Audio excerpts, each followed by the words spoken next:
Assalamualaikum warahmatullahi wabarakatuh. Selamat sore untuk teman-teman media sekalian. Saya ingin menyampaikan berbagai update mencakup program pemulihan ekonomi nasional dan juga langkah-langkah yang dilakukan oleh pemerintah di dalam menangani COVID-19, baik dari sisi kesehatan maupun dampaknya terhadap sosial dan ekonomi masyarakat. Kita semua tahu bahwa di seluruh dunia saat ini kita terus mencoba untuk mengendalikan peningkatan jumlah kasus positif COVID di seluruh dunia dengan jumlah yang sekarang mencapai 62,6 juta kasus dan jumlah kematian mencapai 1,46 juta. Pemerintah juga terus melihat berbagai perkembangan yang ada di seluruh dunia. Bapak Presiden tadi pagi menyampaikan kepada seluruh gubernur dan juga para menteri, terutama pimpinan kementerian dan lembaga, untuk tidak lelah dan tidak lengah di dalam menangani perkembangan COVID ini. Kita sudah masuki bulan terakhir tahun 2020 ini, dan ini adalah bulan di mana banyak sekali mungkin kegiatan masyarakat nanti menjelang libur akhir tahun yang perlu untuk diantisipasi. Dan oleh karena itu Bapak Presiden menekankan pentingnya bagi seluruh kementerian, lembaga, dan pemerintah daerah, gubernur, wali kota, dan bupati untuk betul-betul melihat data.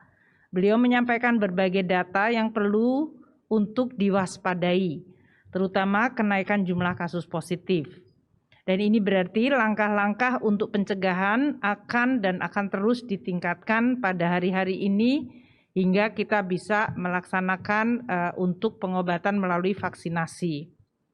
Beberapa hal positif yang ingin saya sampaikan pada sore hari ini adalah menyangkut langkah-langkah di dalam penanganan COVID ini, baik di bidang kesehatan maupun sosial dan ekonomi. Pertama, pemerintah telah mengalokasikan anggaran hingga lebih dari 695 triliun. Dan ini penggunaan anggarannya sudah mulai menunjukkan dampak yang baik atau positif, baik untuk penanganan di bidang kesehatan maupun di bidang sosial ekonomi. Jumlah anggaran yang kita alokasikan untuk di bidang kesehatan ini mencapai 97,9 triliun.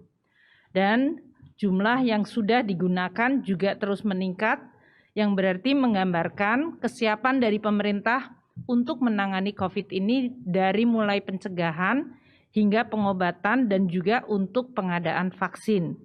Ini adalah sekarang pusat perhatian kita karena vaksin pertama yang akan hadir di Indonesia dan nanti akan dilakukan program vaksinasi diharapkan akan segera mengembalikan tingkat kepercayaan masyarakat terhadap kondisi yang lebih aman, meskipun ini tidak boleh diartikan bahwa kita kehilangan kewaspadaan.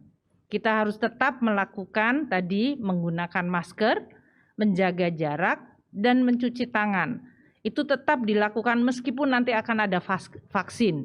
Jadi masyarakat apalagi ini menjelang akhir tahun tetap dan bahkan harus ditingkatkan disiplin protokol kesehatan. Ini untuk menjaga agar seluruh jajaran terutama mereka yang bekerja di garis depan seperti tenaga kesehatan bisa terus terlindungi dari meningkatnya bahaya COVID. Jumlah insentif tenaga kesehatan yang sudah dibayarkan mencapai 7,22 triliun untuk 681.000 tenaga kesehatan. Mereka yang selama ini berjuang dan masih terus berjuang.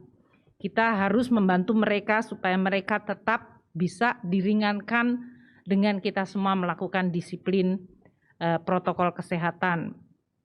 Sudah 200 tenaga kesehatan yang meninggal yang sudah dibayarkan santunan kematiannya. Dan ini harus makin mengingatkan kita untuk terus berupaya sekali lagi mencegah penularan COVID. Dan pemerintah akan terus menggunakan anggaran kesehatan ini di dalam rangka mendukung untuk pengadaan vaksin COVID pada akhir tahun ini maupun awal tahun depan. Saat ini kita sudah mengeluarkan lebih dari 233 triliun untuk melindungi masyarakat kita dari segi sosial. bantuan sosial dalam bentuk belanja untuk lebih dari 10 juta keluarga yang mendapatkan program Keluarga Harapan. Kemudian masih ada lagi lebih dari 19,2 juta yang mendapatkan bantuan sembako dan bantuan tunai. Dan juga 1,9 juta ya di sekitar Jakarta, Bogor, Tangerang, Depok, Bekasi yang juga mendapatkan bantuan sosial. 9,2 juta lebih di seluruh Indonesia yang mendapatkan bantuan sosial non-Jabodetabek tersebut. Di desa lebih dari 8 juta keluarga yang mendapatkan dukungan dari APBN.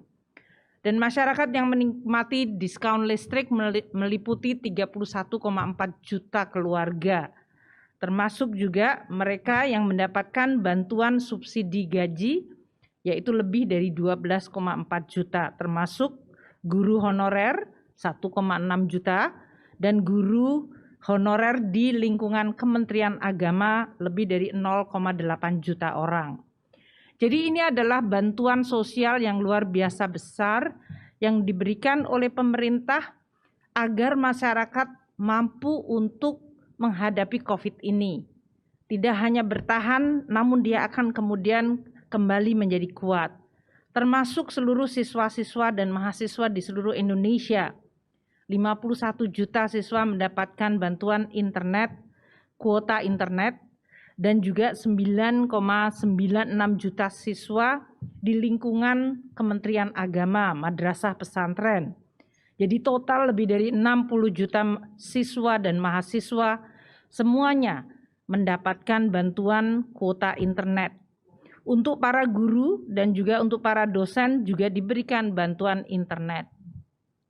Kita sekarang melihat bahwa bantuan untuk usaha kecil menengah maupun dari sisi bantuan untuk dunia usaha juga kita pantau terus.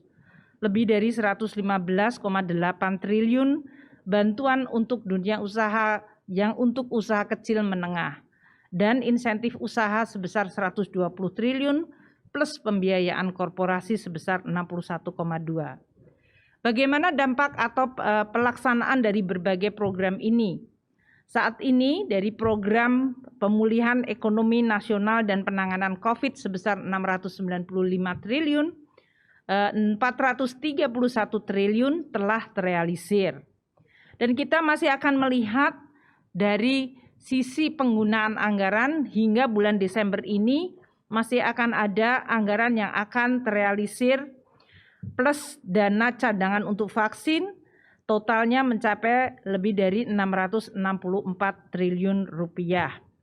Ini yang akan mendorong perekonomian pada bulan terakhir di tahun 2020 ini sesudah kita melakukan peningkatan belanja pada kuartal ketiga yang lalu. Program realisasi kesehatan mencapai 41,2%. Dan ini berarti 40,32 triliun sudah dilakukan pencairan. Apabila juga masih ada bidang kesehatan yang belum terserap, maka dia akan dilakukan pencadangan untuk pembiayaan vaksin kita. Saat ini kami bersama dengan Menteri Kesehatan dan juga Menteri BUMN sedang menghitung berapa jumlah vaksin yang akan diadakan untuk akhir tahun ini hingga awal tahun depan, yang itu diharapkan akan mampu memberikan daya tahan bagi masyarakat dan untuk bisa meningkatkan kegiatan masyarakat sehingga kita bisa terus menjaga keselamatan rakyat namun secara bertahap memulihkan kegiatan ekonomi kita. Di bidang program untuk perlindungan sosial yang tadi telah saya sampaikan sudah terrealisir 207,8 triliun dari 233 triliun. Ini artinya 88,9% sudah tercairkan.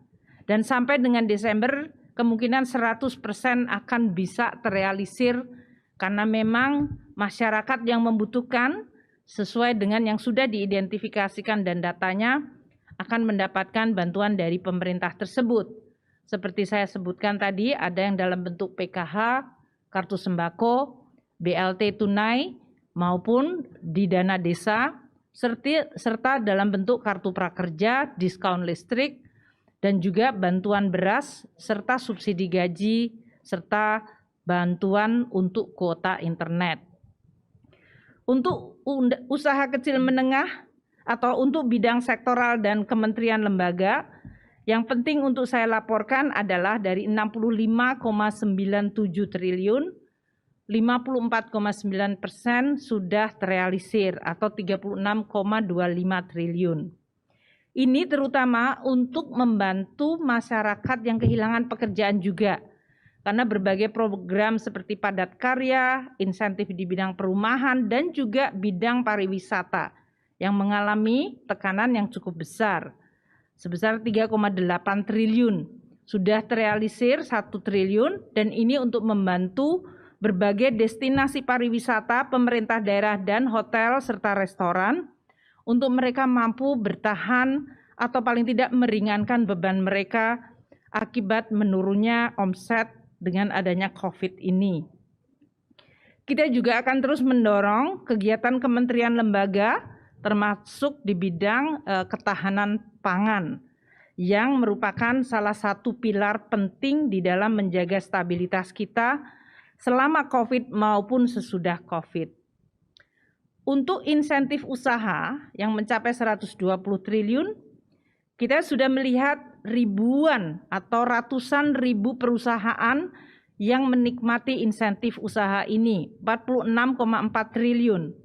Lebih dari 214.000 perusahaan yang memohon atau mendapatkan insentif dalam bentuk keringanan PPh pasal 21, yaitu untuk karyawannya, 131.000 wajib pajak atau perusahaan telah menikmati insentif tersebut. Kemudian untuk pembebasan PPh 22 import ada 14.600 wajib pajak. Mereka yang menikmati penurunan angsuran PPh pasal 25 itu adalah sekitar 66.300. Dan mereka yang mendapatkan pengembalian PPN yang dipercepat meliputi lebih dari 2.200 perusahaan.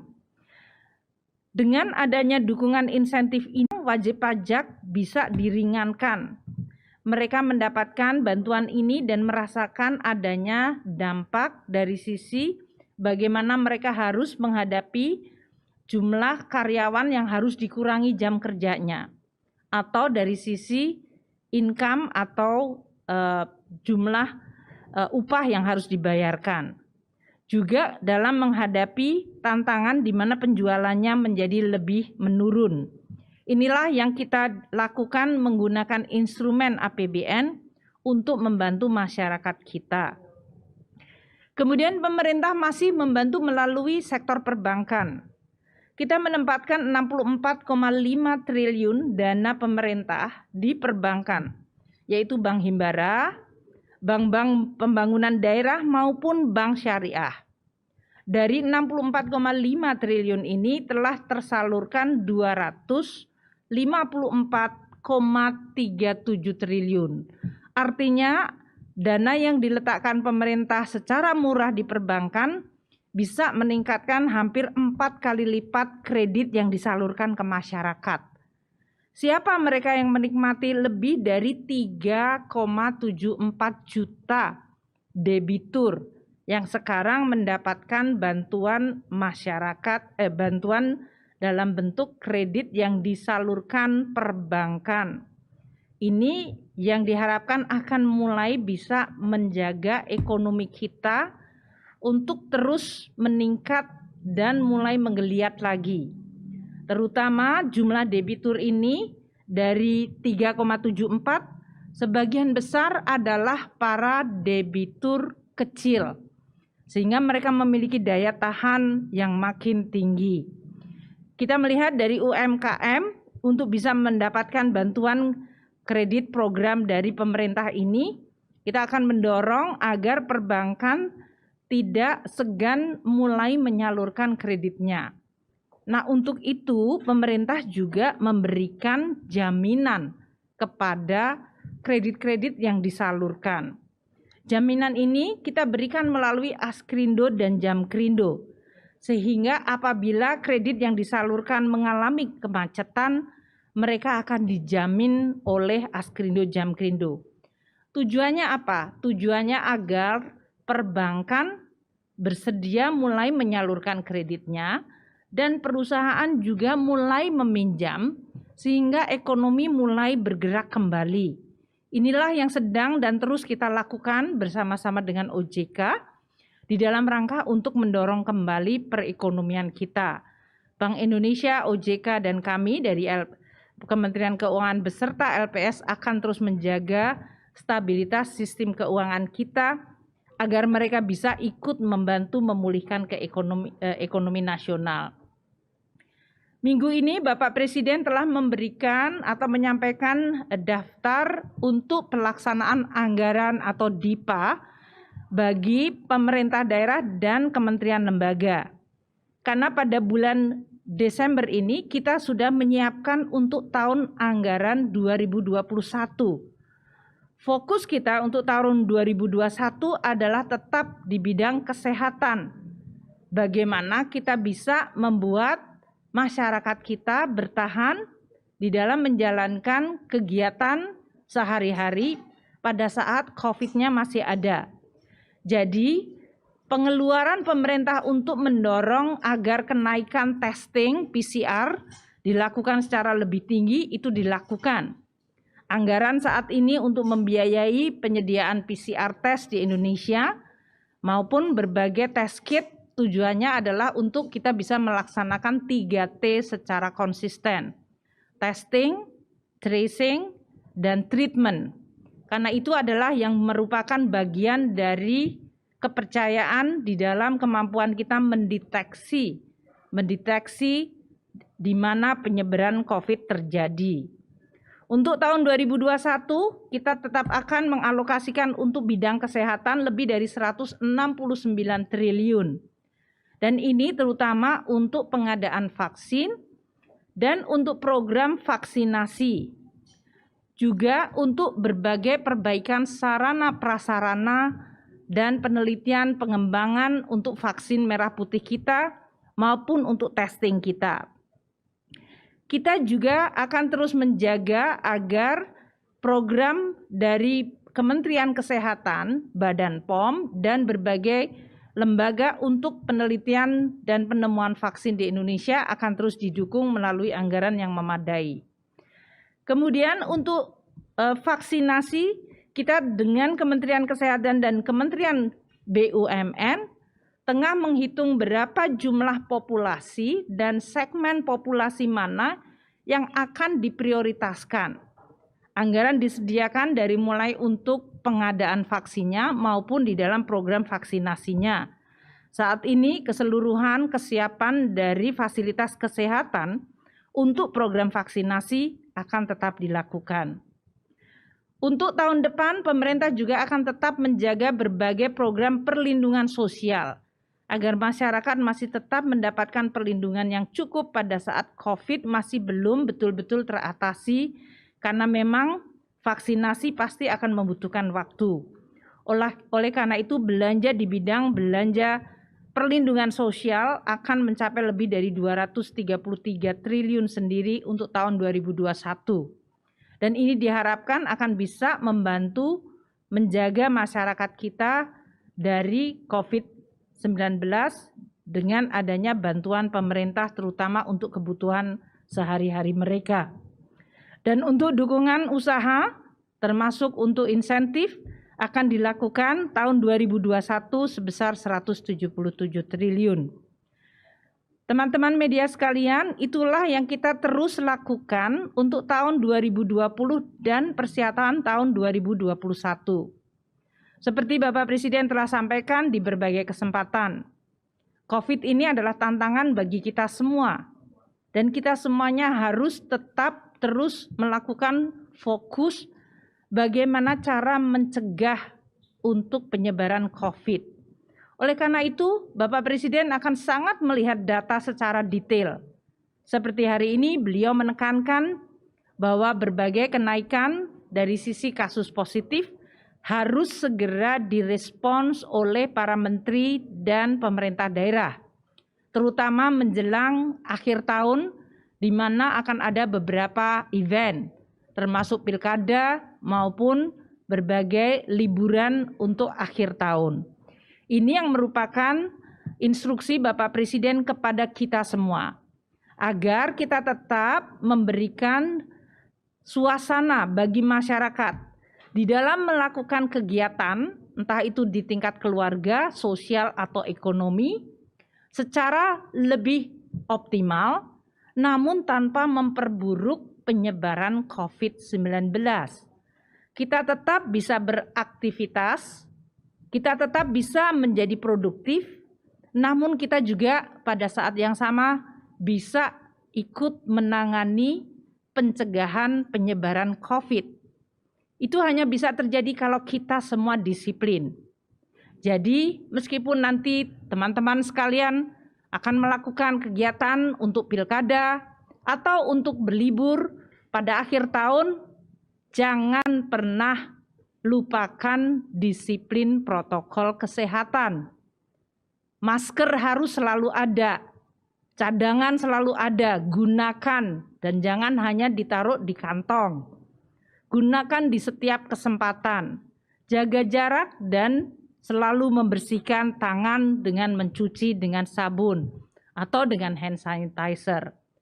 Kalau kita semuanya ikut disiplin, maka kita bisa mencegah COVID, namun kita juga bisa mulai memulihkan ekonomi, memulihkan kegiatan sosial, dan juga bisa membantu masyarakat kita sehingga mereka mampu mendapatkan kegiatan usahanya meningkat karena kita semua berpartisipasi dan menjaga.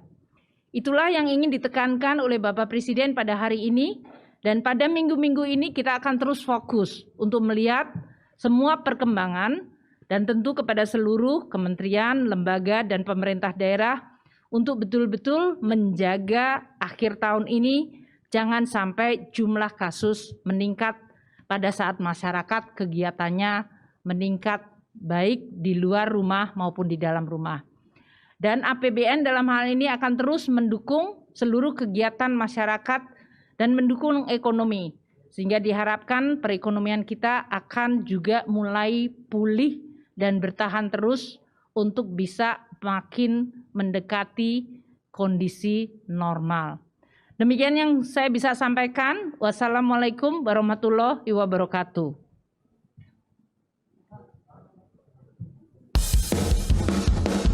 Ingat pesan ibu, pakai maskermu, cuci tangan pakai sabun, jangan sampai